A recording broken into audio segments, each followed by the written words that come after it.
Welcome again to your channel. तो आज हम बात करने वाले हैं 50 प्लस इंपॉर्टेंट हिस्ट्री के क्वेश्चन के बारे में, जो कि आपकी सभी प्रतियोगिता परीक्षाओं के लिए काफ़ी ज़्यादा इंपॉर्टेंट रहने वाला है ये वीडियो। इसमें हम लोग जो है हिस्ट्री के हर एक क्वेश्चन करने वाले हैं, साथ ही साथ इसके एक्सप्लेनेशन भी करने वाले हैं, क्योंकि एक्सप्लेनेशन करने से जो है आपका सारा का सारा क्वेश्चन डील होता है एंड उससे रिलेटेड जो भी क्वेश्चन पूछा जाएगा वो सारा का सारा नॉलेज हमारे पास आ जाएंगे। ठीक है, तो चलिए इस वीडियो को स्टार्ट करते हैं और फर्स्ट क्वेश्चन की ओर बढ़ते हैं।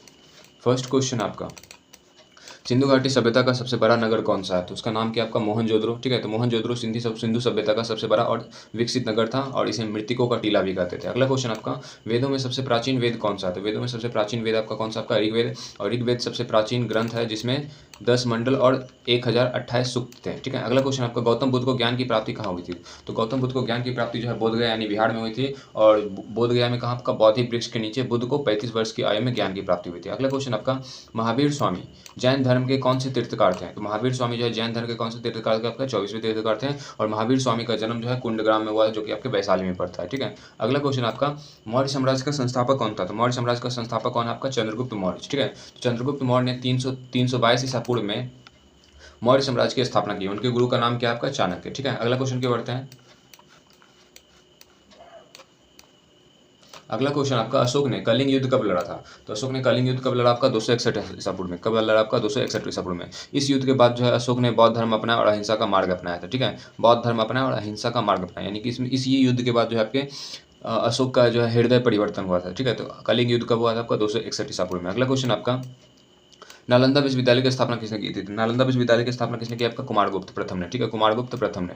नालंदा विश्व का सबसे प्राचीन विश्वविद्यालय था जो बिहार में स्थित है। अगला क्वेश्चन आपका, भारत पर पहला सफल मुस्लिम आक्रमण किसने किया था? तो भारत पर पहला मुस्लिम आक्रमण जो है आपका, सबसे पहला मुस्लिम आक्रमण कौन किया था? आपका मोहम्मद बिन कासिम। कौन? आपका मोहम्मद बिन कासिम 712 ईस्वी पे। ठीक है, और उसने सिंध पर विजय प्राप्त किया था। किस पर विजय प्राप्त किया? आपका सिंध पर। अगला क्वेश्चन आपका, पानीपत का प्रथम युद्ध, पानीपत का प्रथम युद्ध कब हुआ था? तो पानीपत का प्रथम युद्ध 1526 ईसा पूर्व में हुआ था। कब हुआ था? आपका 1526 ईसा पूर्व में। ठीक है, पानीपत का प्रथम युद्ध कब हुआ था? 1526 ईसा पूर्व में। तो बाबर ने इब्राहिम लोदी को हराकर जो है मुगल साम्राज्य की स्थापना की थी। ठीक है, बाबर ने इब्राहिम लोदी को हराकर मुगल साम्राज्य की स्थापना की। तो पानीपत का प्रथम युद्ध कब हुआ था? आपका 1526 ईसा पूर्व में। चलिए अगले क्वेश्चन के बढ़ते हैं। अगला क्वेश्चन आपका, 1857 की क्रांति का प्रथम शहीद किसे माना जाता है? ठीक है, तो 1857 की क्रांति का प्रथम शहीद किसे माना जाता है? तो मंगल पांडे का। कौन? आपका मंगल पांडे। तो 29 मार्च 1857 को बैरकपुर में अंग्रेजों के विरुद्ध विद्रोह किया, जिससे जो है 1857 की क्रांति को प्रेरणा मिली। ठीक है, जिससे 1857 की क्रांति को क्या मिला? आपका प्रेरणा। ठीक है, तो 1857 की क्रांति जो है की शुरुआत जो है किसने किया था? आपका मंगल पांडे ने। और इनको जो है बैरकपुर में जो है फांसी दे दिया गया था। कब? 29 मार्च 1857 को। चलिए अगले क्वेश्चन पे बढ़ते हैं। अगला क्वेश्चन आपका, भारत का नेपोलियन किसे कहा जाता है? तो भारत का नेपोलियन किसे कहा जाता है? आपका समुद्रगुप्त को। ठीक है, तो समुद्रगुप्त जो है आपका गुप्त वंश के महान शासक थे और उन्होंने अनेक राज्यों को जीतकर साम्राज्य का विस्तार किया। उनकी विजयों के कारण V.A. स्मिथ ने, कौन? आपका V.A. स्मिथ ने उन्हें भारत का नेपोलियन कहा था। ठीक है, अगला क्वेश्चन आपका, प्रयाग प्रशस्ति की रचना किसने की थी? तो प्रयाग प्रशस्ति की रचना किसने की? आपका हरिसेन ने। और हरिसेन जो है आपका समुद्रगुप्त के राजकवि और मंत्री थे।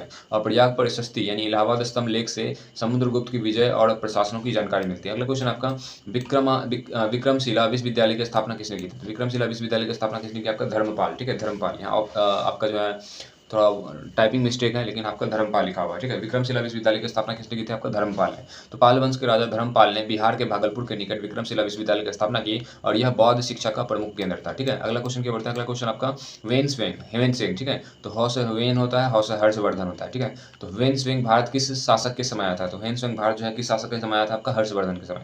तो चीनी यात्री हेवेन 7वीं शताब्दी में भारत आया था। उसने नालंदा विश्वविद्यालय में अध्ययन किया और हर्षवर्धन के शासन का विस्तृत वर्णन किया था। ठीक है, अगला क्वेश्चन आपका, तराइन का प्रथम युद्ध कब हुआ था? तराइन का प्रथम युद्ध 1191 ईस्वी में। ठीक है, 1191 ईस्वी में। तो तराइन का 2 युद्ध हुए थे 1191 में, जो आपका जिसमें पृथ्वीराज चौहान जो है जीत गई थी और मोहम्मद गौरी क्या हुई थी? हार हुई थी। लेकिन अगले वर्ष जो आपका 1192 में जो है तराइन का द्वितीय युद्ध होता है, जिसमें गौरी विजय हो जाती है और पृथ्वीराज चौहान हार जाती है। ठीक है, चलिए अगले क्वेश्चन की ओर बढ़ते हैं।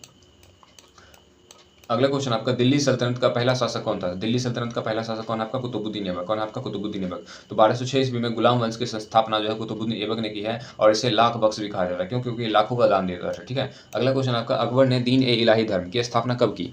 तो अकबर ने दीन ए इलाही धर्म की स्थापना जो आपका 1582 में की है। कब की है? आपका 1582। ठीक है, 1582। तो दीन ए इलाही धर्म अकबर ने कब शुरू की थी? आपका 1582 में। ठीक है, और सम्राट अकबर ने विभिन्न धर्मों में समन्वय स्थापित करने के उद्देश्य से दीन ए इलाही की शुरुआत की, लेकिन इसे जिसे बहुत कम लोगों ने क्या किया था, आपका स्वीकार किया था। चलिए अगले क्वेश्चन के बढ़ते हैं। अगला क्वेश्चन आपका, भारत में सबसे पहले यूरोपीय कौन आए थे? तो भारत में सबसे पहले यूरोपीय कौन आए थे? आपके पुर्तगाली। तो पुर्तगाली में कौन? आपके वास्को डी गामा। ठीक है, तो वास्को डी गामा जो है 1498 ईस्वी में कलिकट पहुंचा था। इसी के साथ भारत में यूरोपीय व्यापार का आरंभ हुआ था। अगला क्वेश्चन आपका, प्लासी का युद्ध कब हुआ था? तो प्लासी का युद्ध जो आपका 1757 में हुआ था। कब हुआ था? आपका 1757 में। इस युद्ध में रॉबर्ट क्लाइव ने सिराजुद्दौला को हराया था। किसने? इस युद्ध में रॉबर्ट क्लाइव ने सिराजुद्दौला को हराया था। इसके बाद भारत में अंग्रेजी सत्ता की नींव मजबूत हो गई थी।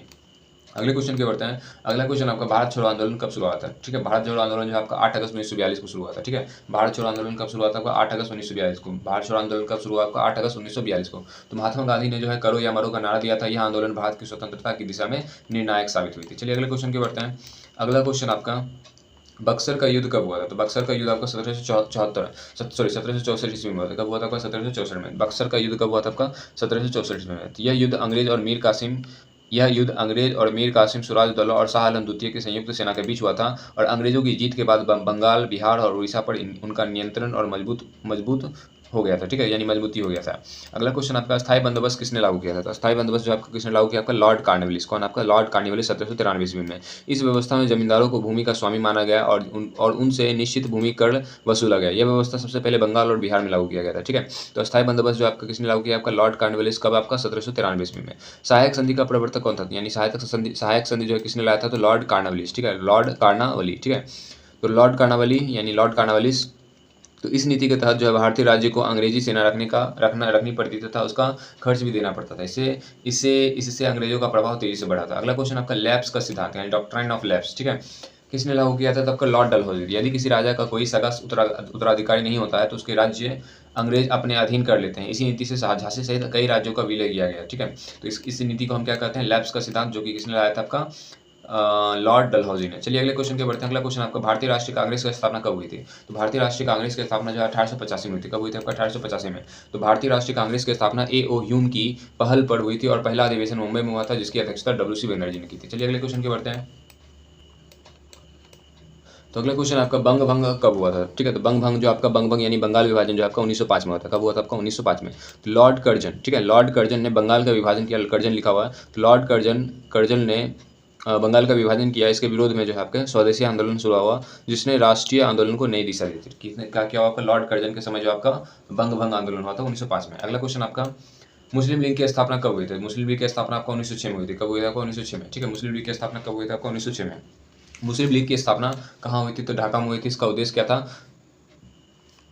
तो प्रारंभ में मुसलमानों के राजनीतिक हितों की रक्षा करना था। ठीक है, अगला क्वेश्चन आपका, चंपारण सत्याग्रह कब हुआ था? तो चंपारण सत्याग्रह 1917 में हुआ था। कब हुआ था? 1917 में। तो यह महात्मा गांधी का भारत में पहला सफल सत्याग्रह था। यह बिहार के चंपारण जिले में नील किसानों के शोषण के विरुद्ध किया गया था। कब होगा? तो यह बिहार के चंपारण जिले में नील किसानों के शोषण के विरुद्ध किया गया था। अगला क्वेश्चन आपका, जलियांवाला बाग हत्याकांड। तो जलियांवाला बाग हत्याकांड कब हुआ था? तो 13 अप्रैल 1919 को। तो बैसाखी के दिन अमृतसर के जलियांवाला बाग में जनरल डायर ने निहत्थे भीड़ पर गोलियां चलवा दी। इस घटना से स्वतंत्रता आंदोलन को और तेज कर दिया। ठीक है, तो जलियांवाला बाग हत्याकांड कब हुआ था? 13 अप्रैल 1919 को। ठीक है, तो इस दिन आपका बैसाखी के दिन अमृतसर के जलियांवाले बाग में। ठीक है, और किसने गोली चलाने का आदेश दिया था? तो जनरल डायर ने। अगला क्वेश्चन आपका, दांडी मार्च कब शुरू हुआ था? दांडी मार्च यानी नमक सत्याग्रह और इसी के बाद जो आपका सविनय अवज्ञा आंदोलन स्टार्ट हुआ था। ठीक है, 1930 में। तो दांडी मार्च जो है आपका कब शुरू हुआ? आपका 12 मार्च 1930 को। तो महात्मा गांधी ने साबरमती आश्रम से दांडी तक लगभग 390 किलोमीटर, कितना आपका 390 किलोमीटर की यात्रा कर नमक कानून का विरोध किया। यह सविनय अवज्ञा आंदोलन की शुरुआत थी। ठीक है, यह सविनय अवज्ञा आंदोलन की क्या थी? आपकी शुरुआत थी। चलिए अगले क्वेश्चन के बढ़ते हैं। अगला क्वेश्चन आपका, सविनय अवज्ञा आंदोलन जो है कब प्रारंभ हुआ था? तो 12 मार्च 1930 को। कब आपका 12 मार्च 1930 को महात्मा गांधी ने दांडी मार्च के साथ इस आंदोलन की शुरुआत की। इसका उद्देश्य अन्यायपूर्ण ब्रिटिश कानूनों का शांतिपूर्ण उल्लंघन करना। ठीक है, अगला क्वेश्चन आपका, गांधी इरविन समझौता कब हुआ था? तो गांधी इरविन समझौता जो आपका 5 मार्च 1931 को हुआ था। कब हुआ था? आपका 5 मार्च 1931 को। तो इस समझौता के बाद सविनय अवज्ञा आंदोलन अस्थायी रूप से स्थगित हुआ था और महात्मा गांधी द्वितीय गोलमेज सम्मेलन में भाग लेने के लिए लंदन गए थे। ठीक है, अगला क्वेश्चन आपका, भगत सिंह, राजगुरु और सुखदेव को फांसी कब दी गई थी? तो भगत सिंह, राजगुरु और सुखदेव को जो है फांसी जो आपका 23 मार्च 1931 को दी गई थी। कब आपका? 23 मार्च 1931 को। तो 3 क्रांतिकारियों को लाहौर जेल में अंग्रेज सरकार ने फांसी दी और 23 मार्च को शहीद दिवस के रूप में मनाया जाता है। ठीक है, 23 मार्च 1931 को जो है तीनों क्रांतिकारियों को लाहौर जेल में जो है अंग्रेज सरकार ने फांसी दी और 23 मार्च को शहीद दिवस के रूप में मनाया जाता है। अगला क्वेश्चन आपका, भारत सरकार अधिनियम 1935 की सबसे महत्वपूर्ण विशेषता क्या थी? तो भारत सरकार अधिनियम 1935 की सबसे महत्वपूर्ण विशेषता क्या आपके प्रांतीय स्वायत्तता, ठीक है, प्रोविंस ऑटोनॉमी। तो इस अधिनियम के तहत जो है प्रांतों को अधिक अधिकार दिए गए। यह अधिनियम भारतीय संविधान के निर्माण का महत्वपूर्ण आधार बना, ठीक है। तो भारत सरकार अधिनियम 1935 का जो हम प्रमुख विशेषता क्या है, तो प्रांतीय स्वायत्तता देना, यानी कि प्रोविंस ऑटोनॉमी देना। अगला क्वेश्चन आपका, भारतीय संविधान सभा का गठन कब हुआ था? तो भारतीय संविधान सभा का गठन जो है 1946 में होता है। कब हुआ आपका? 1946 में। तो कैबिनेट मिशन योजना के आधार पर संविधान सभा का गठन किया गया। इसका पहला अधिवेशन 9 दिसंबर 1946 को हुआ था। कब हुआ आपका? 9 दिसंबर 1946 को। 9 दिसंबर 1946 को, ठीक है। भारतीय संविधान सभा का गठन कब हुआ आपका? 1946 में, और पहला अधिवेशन कब हुआ आपका? 9 दिसंबर 1946 को। चलिए अगले क्वेश्चन की बढ़ते हैं। और किस मिशन के तहत जो आपके संविधान सभा का गठन हुआ था? तो कैबिनेट मिशन के तहत। अगले क्वेश्चन की बढ़ते हैं। अगला क्वेश्चन आपका, प्रत्यक्ष कार्यवाही दिवस कब मनाया जाता है? यानी कि डायरेक्ट एक्शन डे है, कब मनाया जाता है? आपका 16 अगस्त 1946 को, ठीक है। तो प्रत्यक्ष कार्यवाही दिवस जो आपका कब मनाया जाता है? आपका 16 अगस्त 1946 को। तो मुस्लिम लीग द्वारा यह दिवस मनाया गया है, जिसके बाद कई स्थानों पर सांप्रदायिक दंगे हुए थे, ठीक है। मुस्लिम लीग द्वारा यह दिवस मनाया गया था, जिसके बाद जो है कई स्थानों पर क्या हुआ आपका? सांप्रदायिक दंगे हुए थे। तो प्रत्यक्ष कार्यवाही दिवस जो है कब मनाया जाता है? आपका 16 अगस्त 1946 को। अगला क्वेश्चन आपका, भारत का विभाजन कब हुआ था? 15 अगस्त 1947 को, ठीक है। 15 अगस्त 1947 को जो है भारत का विभाजन हुआ था। ब्रिटिश भारत का विभाजन होकर भारत और पाकिस्तान 2 स्वतंत्र देशों का गठन किया था। चलिए अगले क्वेश्चन की बढ़ते हैं। भारतीय संविधान कब लागू हुआ था? तो भारतीय संविधान कब लागू हुआ आपका? 26 जनवरी 1950 को, ठीक है। भारतीय संविधान कब लागू हुआ आपका? 26 जनवरी 1950 को। इस दिन भारत एक गणराज्य बना था और संविधान प्रभावी हुआ था। इसी दिन को हर वर्ष गणतंत्र दिवस के रूप में मनाते हैं, ठीक है। अगला क्वेश्चन आपका, भारतीय संविधान के निर्माण में कितने दिन लगे थे? तो भारतीय संविधान के निर्माण में 2 वर्ष 11 माह 18 दिन लगे थे। कितने आपके? 2 वर्ष 11 माह 18 दिन लगे थे। और संविधान सभा ने 9 दिसंबर 1946 से 26 नवंबर 1949 तक संविधान का निर्माण किया था। 9 दिसंबर 1946 से 26 नवंबर 1949 तक संविधान का निर्माण किया था। इससे बनाने में कुल 2 वर्ष 11 माह और 18 दिन लगे थे। अगला क्वेश्चन आपका, संविधान सभा की प्रारूप समिति के अध्यक्ष कौन थे? तो डॉक्टर भीमराव रामाजी अम्बेडकर, ठीक है। तो डॉक्टर अम्बेडकर प्रारूप समिति के अध्यक्ष थे। तो उन्हें भारतीय संविधान का शिल्पकार कहा जाता है, यानी ड्राफ्टिंग कमेटी का अध्यक्ष कौन थे आपके? डॉक्टर भीमराव रामाजी अम्बेडकर। उन्हें क्या कहा जाता है? भारतीय संविधान का शिल्पकार। चलिए अगले क्वेश्चन की बढ़ते हैं। भारतीय संविधान को कब अपनाया गया? तो भारतीय संविधान को कब अपनाया गया आपका? 26 नवंबर 1949 को, ठीक है। 26 नवंबर 1949 को भारतीय संविधान को कब अपनाया गया आपका? 26 नवंबर 1949 को। तो संविधान सभा ने 26 नवंबर 1949 को संविधान को अंगीकृत किया और अधिनियमित किया और आत्मसमर्पित किया। और यह जो है 26 जनवरी 1950 से लागू हुआ था, ठीक है। अगला क्वेश्चन आपका, भारत का पहला गवर्नर जनरल कौन था? भारत का पहला गवर्नर जनरल जो आपका कौन है आपका? लॉर्ड विलियम बेंटिक, ठीक है। कौन आपका? लॉर्ड विलियम बेंटिक, ठीक है। तो 1833 के चार्टर एक्ट के बाद वे भारत के पहले गवर्नर जनरल बने। उनके शासन में सती प्रथा का उन्मूलन हुआ था, ठीक है। तो भारत का पहला गवर्नर जनरल कौन बना आपका? लॉर्ड विलियम बेंटिक, ठीक है। 1833 के चार्टर एक्ट के बाद। और उन्होंने जो है आपका सती प्रथा का क्या किया था? उन्मूलन किया था। सती प्रथा को हटाया था 1829 में। चलिए अगले क्वेश्चन की बढ़ते हैं। स्वतंत्र भारत का पहला गवर्नर जनरल कौन था? तो स्वतंत्र भारत का पहला गवर्नर जनरल का नाम क्या आपका? Lord Mountbatten. कौन है आपका? लॉर्ड माउंटबेटन, ठीक है। तो 15 अगस्त 1947 को भारत की स्वतंत्रता के बाद हुए स्वतंत्र भारत के पहले गवर्नर जनरल बने। और उनके बाद भारतीय गवर्नर जनरल बने, ठीक है। उनके बाद जो है आपके भारतीय गवर्नर जनरल बने, ठीक है। अगला क्वेश्चन आपका, भारत का पहला भारतीय गवर्नर जनरल कौन था आपका? चक्रवर्ती राजगोपालाचार्य, ठीक है। भारत का पहला भारतीय गवर्नर जनरल कौन आपका? चक्रवर्ती राजगोपालाचार्य। तो 1948 में वे स्वतंत्र भारत के पहले और एकमात्र भारतीय गवर्नर जनरल बने थे, ठीक है। अगला क्वेश्चन आपका, बिहार राज्य की स्थापना कब हुई थी? बिहार राज्य की स्थापना जो आपका 22 मार्च 1912 को हुई थी। कब हुई थी आपका? 22 मार्च 1912 को। तो 22 मार्च 1912 को बंगाल से अलग करके, ठीक है, 22 मार्च 1912 को बंगाल से अलग करके बिहार और उड़ीसा प्रांत बनाया गया। और 1936 में बिहार और उड़ीसा अलग अलग प्रांत बने थे, ठीक है। तो 22 मार्च 1912 को बंगाल से अलग करके बिहार और उड़ीसा प्रांत बनाया गया। और 1936 में बिहार और उड़ीसा को भी अलग कर दिया गया। और 22 मार्च को जो है बिहार दिवस के रूप में मनाते हैं। चलिए अगले क्वेश्चन की बढ़ते हैं। बिहार की राजधानी क्या है? तो बिहार की राजधानी क्या है आपका? पटना। पटना का प्राचीन नाम क्या है आपका? पाटलिपुत्र। मौर्य और गुप्त साम्राज्य की राजधानी भी पटना रही है, ठीक है। अगला क्वेश्चन है आपका, बिहार का प्राचीन नाम क्या था? तो बिहार का प्राचीन नाम मगध है, ठीक है। तो प्राचीन काल में बिहार का अधिकांश भाग जो है मगध साम्राज्य के अंतर्गत था।